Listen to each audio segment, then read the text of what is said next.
Well, hello and welcome to today's talk, which is all about resistance.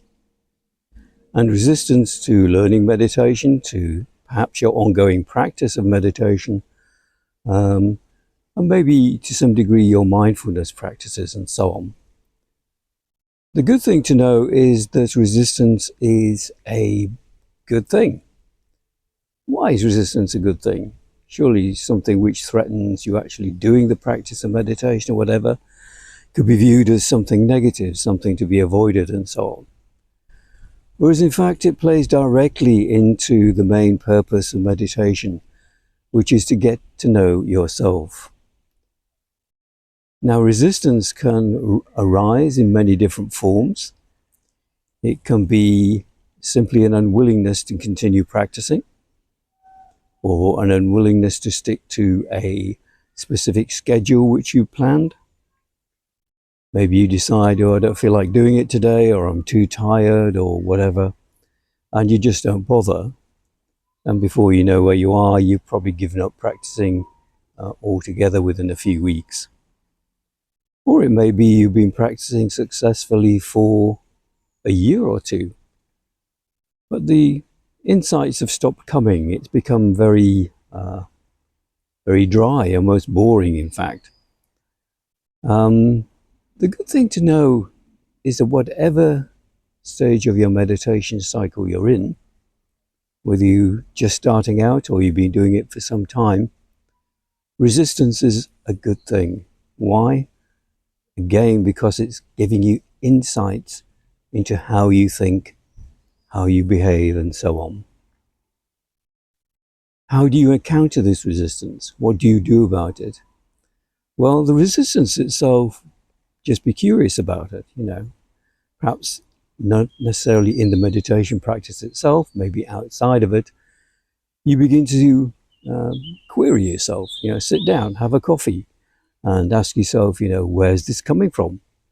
What's it about? What's motivating this, etc. But in terms of the actual meditation itself, you don't do anything about it. You just continue with your meditation practice. And that is really the key to dealing with it, if there is such a thing. And that is to just continue, just carrying on, doing your practice per your schedule, based on whatever form of meditation you decided works for you, and so on. Now, you may find that resistance isn't restricted to meditation itself. There may be other areas of your life where you found that resistance has stopped you from doing something. It could be that you've decided to go to the gym regularly and work out and lose some weight. It might be that you've decided to take up a new hobby or something you wanted to do for many years, but then within a few weeks or a few months into it, you find that maybe it's harder than you thought it was going to be or whatever, and you find excuses for not carrying on. And very often resistance will manifest itself as the most plausible, reasonable, well thought out excuses for not doing something. Now, in terms of coming back to meditation practice, I covered this in an earlier video on why you may actually be doing a lot better than you think you are. Just because there are lots of thoughts bouncing around your brain when you sit and meditate is really just an indication of what's going on. You're just becoming aware of the fact that your brain is very active. Perhaps you're overstimulated by constant entertainment or work or family or whatever, and you just need to take a bit of a break. You just need to take that opportunity, which meditation gives you, of just calming down, just being aware. And as long as you're being aware of these thoughts that keep on arising, bouncing around, taking you off on imaginary journeys, that's fine. That is actually part and parcel of the whole process of meditation. We may have some idealized view of what it should be, but these thoughts and these constantly recurring emotions or physical aches and pains are just there to tell us something. They tell us something about ourselves, which is the whole point of meditation. Now, meditation has a very specific form of resistance as well, and that is the resistance of the ego mind, the personality mind, etc. That it begins to realize that meditation may actually be something of a threat to its dominance. Excuse me. It may be that you suddenly find that the meditation that you've been doing is actually threatening your ego mind and is beginning to, unconsciously at least, begin to worry your personality, your ego mind. It begins to wonder what's going on here. It may feel that it's been ignored. It may feel that it's been sidetracked. It may feel that in some way its power is being diminished. And actually, it's right. If you do meditate for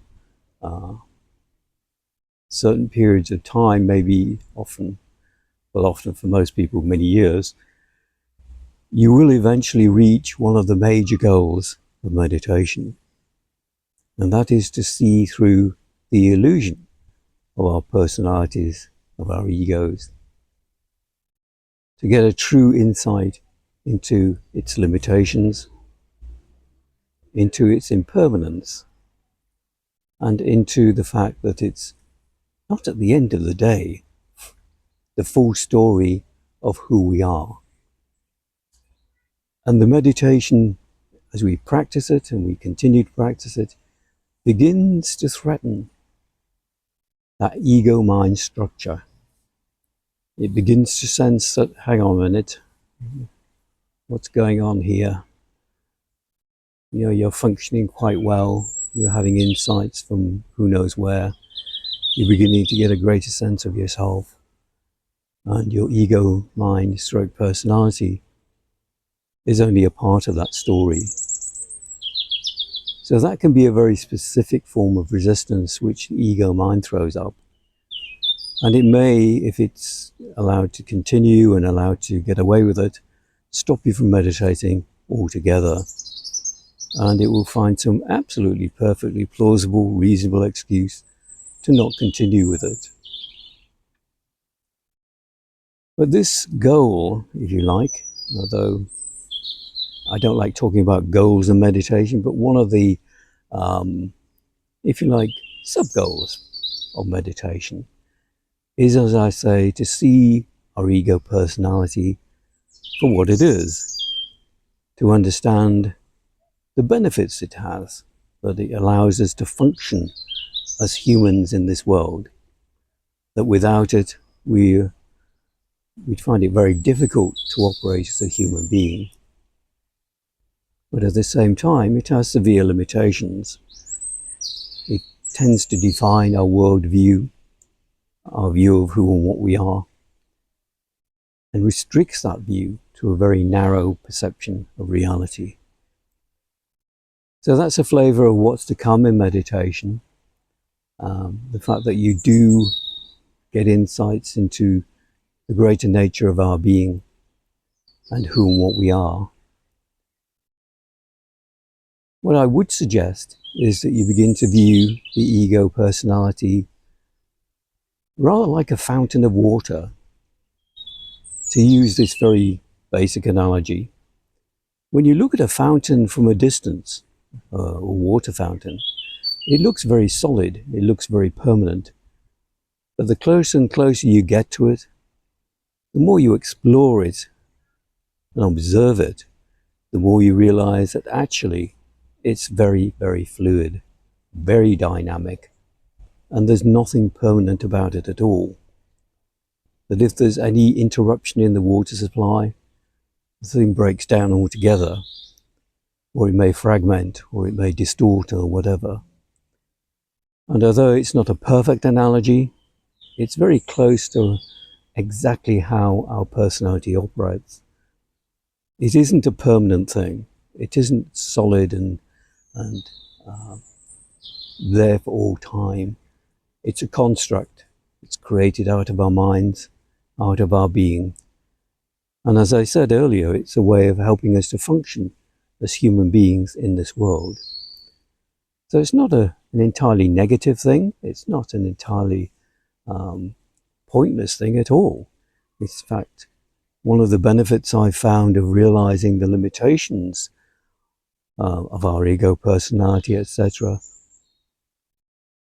is that it actually puts it in its place, and it gives our personality, ironically, a greater sense of place, of role, of who it is and who it's not.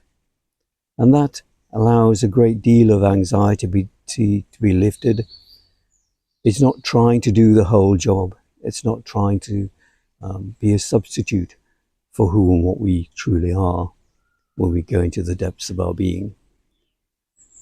So anyway, I thought I'd give a little introduction there to the nature of resistance, the fact that it is very normal, the fact that it isn't something to be resisted or think that you've gone wrong or anything like that. It's just another one of the aspects of this process which gives us insights into who we are, into how we function, and into the nature of what we are as human beings. So I hope you found that talk useful. If you have, please like and subscribe to the channel if you haven't already, and I look forward to talking to you again in the near future.